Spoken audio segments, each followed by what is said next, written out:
எனக்கு வாக்கு வந்த உடனேயே உங்களுக்கு நான் அழைப்பு கொடுக்குறேன். நீங்க கேமராவோட வாங்க. கண்டிப்பா கூடு விட்டு கூடு பாயிர வித்தை. ஆன்மாங்கிறது பிரிச்சு எடுக்கிறதுல ஆன்மாவை பிரிச்சு எடுக்கிறது ஒரு ரகம். ஆன்மாவுடைய இந்த கதிர் இருக்குது பாருங்க, உடம்புக்குள்ள இருக்கிற அணுக்கதிர்கள் இருக்கு பாருங்க, அணுக்கதிர்களை பிரிச்சு எடுக்கிறது ஒரு ரகம். இதை நீங்க பாக்கலாம், நான் சொல்றதை பாக்கலாம். ஒரே ஒரு ஆன்மா இருக்குது, அந்த ஆன்மாவை வெளியில எடுக்க மாட்டோம். ஆன்மாவை தூங்க வைப்போம். ஆன்மாவை தூங்க வச்சு பாடியில் இருக்கிற செல்ல வெளியில எடுப்போம். பாடியில் இருக்கிற செல்ல வெளியில எடுத்து அந்த செல்ல வெளியில அனுப்பும்.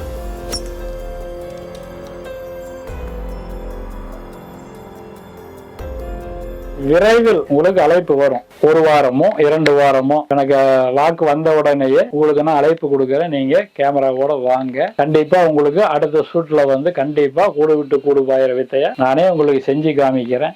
உங்க பாடியில இருந்து மத்த பாடி நீங்க போவீங்களா? நம்ம பாடியில இருந்து மத்த பாடிக்கு உயர எழுப்பி காமிக்கிறேன். அந்த ஒரு பாடியை கீழே போட்டு அந்த பாடியில இருந்து பாடினா நீங்க மனிதர்களை நினைச்சுக்காதீங்க. இன்றைக்கு சட்டத்திட்டங்கள் பெருசா இருக்குது. அன்றைய காலத்துல 1000 வருஷத்துக்கு முதல்ல இந்த சட்டத்திட்டங்கள் அதெல்லாம் இல்லை. யாரு வேணாலும் சித்தர்கள் பண்ணுவாங்க. எந்த உடம்புல வேணாலும் மாறி போயிடுவாங்க. யாரும் கண்டுபிடிக்க முடியாது. யாரு கண்டுபிடிச்சாலும் கேட்க முடியாது. அதுக்கு ஆளும் கிடையாது. அந்த காலத்துல எல்லாமே போயிட்டு இருந்தாங்க. இன்றைக்கு அப்படிதான் நடந்துட்டு இருக்கு. எல்லாமே வந்துட்டு இருக்கிறாங்க, போயிட்டு இருக்கிறாங்க. இது எல்லாத்துக்குமே தெரியாது. அந்த பார்வை யாருக்கு பவர் இருக்கோ அவங்களுக்கு தெரியும் போயிட்டு இருக்கிறது. ஆனா இந்த காலகட்டத்துல நீங்க ஒரு ஆட்டை கொன்னு நான் இதை செஞ்சு காமிச்சா கூட, ஒரு மாட்டை கொண்டு இதை செஞ்சு காமிச்சா கூட, ஒரு மனுஷனுக்கு உயிர் பிச்சு எழுப்பி காமிச்சா கூட பிரபஞ்சத்துல மிகப்பெரிய ஒரு புரட்சி வெடிக்கும். என்ன ஆகும்? எங்களையும் சரி பண்ணுங்க, எங்களையும் இது மாதிரி காப்பாத்தி கொடுங்க அப்படின்னு பல மில்லியன் பணம் வச்சிருக்கிறவங்களா இருக்கிறாங்க. எவ்வளவு பெரிய கோடீஸ்வரன், அரசியல்வாதிகள், மேதாவிகள்லாம் இருக்கிறாங்க. இவங்களை காப்பாத்துங்க அப்படின்னு சொல்லுவாங்க. அப்படி நம்ம காப்பாத்தலைன்னா அது நமக்கு அச்சுறுத்தலா மாறும். அதனால நாம என்ன பண்றோம்னா, இந்த பாதிப்புகள்லாம் இல்லாம, யாருக்கும் அப்ஜெக்ஷன் இல்லாம ஒரு உருவத்தை நான் செலக்ட் பண்றேன். அதுவும் சாமிகிட்ட கேட்டு ஒரு உருவத்தை செலக்ட் பண்றேன். நான் இறந்து போற ஒரு உருவத்தை நான் உங்களுக்கு எடுத்துட்டு வரேன். நான் ஓகேயா? இல்ல நான் சொல்றேன், நீங்களே கொண்டு வாங்க.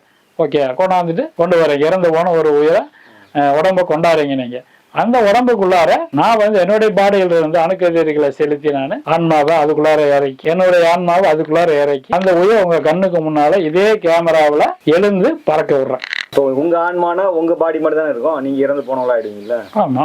உங்க பாடி அப்படியே கீழே கிடக்குமா? அப்படியே தான் இருக்கும். ரூம்ல இருக்கும். எல்லாமே என்னுடைய அந்த ரூம் தான். எல்லாம் நம்ம தவ பண்றோம் அந்த ரூம் தான். அதுக்குள்ளார நாம இருப்போம். நம்ம பாடி வெளியில வரும், நம்ம ஆன்மா வெளியில வரும். ஆன்மா வெளியில நம்ம அணுக்கதிர்கள்லாம் அந்த உடம்புக்குள்ளார செலுத்தி 2 வகை இருக்கு இதுல. அதை சொல்லிடுறேன். ஆன்மாங்கிறது பிரிச்சு எடுக்கிறதுல ஆன்மாவை பிரிச்சு எடுக்கிறது ஒரு ரகம். ஆன்மாவுடைய இந்த கதிர் இருக்குது பாருங்க, உடம்புக்குள்ள இருக்கிற அணுக்கதிர்கள் இருக்கு பாருங்க, அணுக்கதிர்களை பிரிச்சு எடுக்கிறது ஒரு ரகம். இதை நீங்க பாக்கலாம், நான் சொல்றதை பாக்கலாம். இப்ப நாம முதல் ரகத்தை நாம யூஸ் பண்ண போறது இல்லை. முதல் ரகத்தை யூஸ் பண்றது சட்டத்துல இடமும் இல்லை. உலகத்தினுடைய எல்லா செயலையும் செய்யறது நம்ம உடம்புல இருக்கிற அணுக்கதிர்கள். அந்த கதிர்களை வெளியேற்றி என்ன பண்ணுவோம்னா அந்த இதுக்கு உயிர் கொடுப்போம். அதை நீங்க கண்ணில் பார்த்துக்கலாம். நீங்க நம்ம பாடியில இருந்து அணுக்கதிர்கள் தான் இதுக்கு வரும். இந்த உடம்புக்கு ஒரு உயிர் அணுக்கள். இதுக்கு இடையில வேலி இருக்காது. உங்களுக்கு வேலி இருக்காது. உங்க கேமராவுக்கு வேலிக்க டைரக்ட் ஷூட் போட்டு பார்த்துக்குங்க. பார்த்து நம்ம அதுக்கு உயிர் கொடுத்து நம்ம அதை எழுப்பி கொடுவோம். நம்ம அது உயிர்னா உங்க ஆன்மா தான் அதுக்குள்ள போகும். என்னுடைய ஆன்மா தான் போகும். என்னுடைய உயிர் தான் அதுக்குள்ளார இருக்கும். செயல்படுவாங்க. இறந்த ஆன்மா யாரு? நீங்க தான் உங்களுக்கு செயல்படும். ஆமா. உயிருங்கிறது ஒண்ணு கிடையாது. உயிருங்கிறது பல இருக்குது. ஆனா கதிர்கள் இருக்கு பாத்தீங்களா? கதிரை பிரிச்சு எடுக்கிறது ஒரே ஒரு ஆன்மா இருக்குது. அந்த ஆன்மாவை வெளியில எடுக்க மாட்டோம். ஆன்மாவை தூங்க வைப்போம். ஆன்மாவை தூங்க வச்சு பாடியில் இருக்கிற செல்ல வெளியில் எடுப்போம். பாடியில் இருக்கிற செல்ல வெளியில் எடுத்து அந்த செல்ல வெளியில் அனுப்புவோம். பாடிக்குள்ளார இருந்து அது செல்ல வெளியில் அனுப்பி அதுதான் இந்த உடம்புக்குள்ளார போகும்.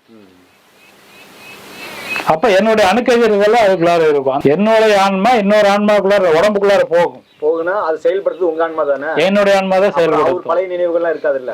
இருக்காது. அந்த கான்செப்ட் மாறி போயிடும். அவரா இருக்க மாட்டாரு. இருக்க மாட்டாரு. அந்த நினைவலைகள் அந்த மூளையில இருக்காது. என்னுடைய சொல்படிதான் அது இருக்கும். இப்ப டன் கணக்குல மாற்றங்கள், மரபணு மாற்றங்கள் உலகத்துல நிகழும். அது எல்லாமே ஒவ்வொருடைய அணுக்கதிர்கள்ல தான் மாறும். சித்தர்களுடைய அணுக்கதிர்கள்ல தான் ஒவ்வொரு புதிதா ஜீவராசிகள் பிறக்கிறது. இதெல்லாம் சித்தர்களுடைய வித்து இருக்குது இல்லையா? சித்தர்களுடைய வித்து, முருகப்பெருமானுடைய வித்து, இதெல்லாம் நிறைய வகை சேதரும். இப்போ மயிலுடைய வித்து நிறைய வகை சேதரும். அதை எடுத்து பல சாப்பிடும். அதுல இருந்து நிறைய அறிவு வளரும். நிறைய ஜீவாத்மாக்கள் எல்லாம் நிறைய உற்பத்தி ஆகும். அப்படித்தான் எல்லாமே உற்பத்தி ஆகும். டன் கணக்கில் உற்பத்தி ஆகிட்டு இருக்கும். இந்த சுழற்சியை வந்து யாருமே கண்டுபிடிக்க முடியாது. சொன்னா மட்டும்தான் கண்டுபிடிக்க முடியும். இப்போ நான் சொன்னாதான் கண்டுபிடிக்க முடியும், இல்லைன்னா நீ கண்டுபிடிக்க முடியாது. இப்போ நான் உதாரணத்துக்கு ஒன்று சொல்றேன், பரிசித்து பார்த்துங்க, எல்லாருமே பரிசித்து பாருங்க. ஒரு விஷயம் நடக்கும், எக்ஸாம்பிளுக்கு தான் சொல்றேன். ஒருவர் இறந்து போயிடுவார், யார் வேணாலும் சரி, உங்க சொந்தக்காரங்க இல்லை தெரிஞ்சவங்க இறந்து போயிடுவாங்க. நீங்க கண்டிப்பா வந்து இளவுக்கு போவீங்க.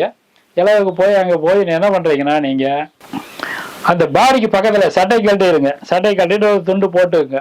துண்டை போட்டுக்கிட்டு அந்த பாடிக்கு பக்கத்தால உட்காந்துருங்க. 1 மணி நேரம் இல்லை ஒரு 2 மணி நேரம் அந்த பாடிக்கு பக்கத்தால உட்காருங்க. உட்காந்துட்டா நான் சொல்றேன், அந்த அணுக்கதிர் அந்த செத்து போனதுக்கு அப்புறம் மேலு 1.5 மணி நேரம் 2 மணி நேரம் கழிச்சு அந்த பாடிக்குள்ளார இருக்கிறதெல்லாம் வெளியில வரும். நீங்க அனுப்புலினாலுமே அந்த பாடிக்குள்ளார இருக்கிறதெல்லாம் உயிர் போனதுக்கு அப்புறமேலு ஆனாலும் உயிர் இருக்கும். அந்த ரத்த அணுக்கள் இருக்குது பாருங்க, ரத்த அணுக்களுக்குள்ளார அந்த செல் வந்து கண்டிப்பா இருக்கும். உயிர் அணுக்கள் வந்து கண்டிப்பா இருக்கும்.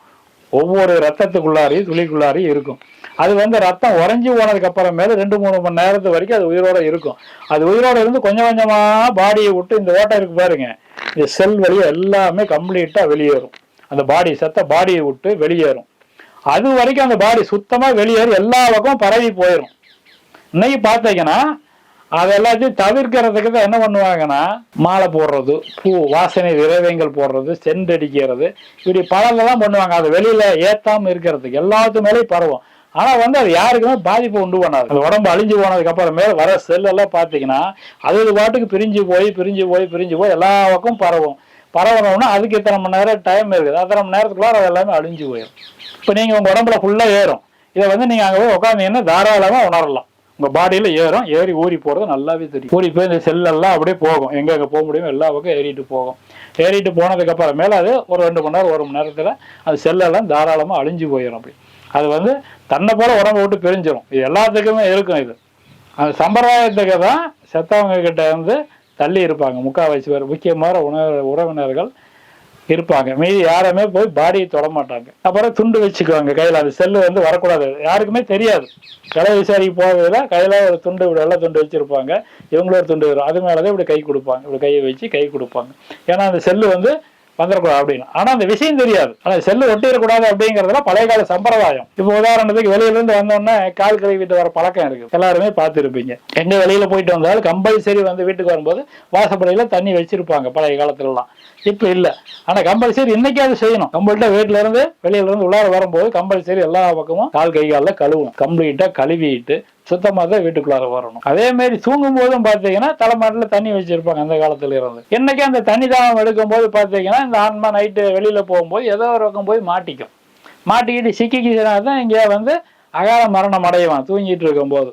தண்ணி கிடைக்காது. அதனால பக்கத்துல தண்ணி வச்சுக்கிட்டே படுப்பாங்க. இந்த மாதிரி ஆன்மாவை பிரிக்கிறதுல எல்லா சக்தியும் நமக்கு பிரபஞ்சத்துல ஒத்துழைக்கும். அது சித்தர்கள் மூலியமா நீங்க பார்க்கலாம். அடுத்த வீடியோவில் கண்டிப்பா உங்களுக்கு நேச்சுரலா உட்காந்து பாடியில இருந்து கதிர்களை பிரித்து இன்னொரு உயிருக்கு அனுப்பிச்சு அந்த உயிரை உங்களுக்கு உயிர்ப்பித்து காண்பிக்கப்படும். அதுல எந்த மாற்றமும் இல்லை.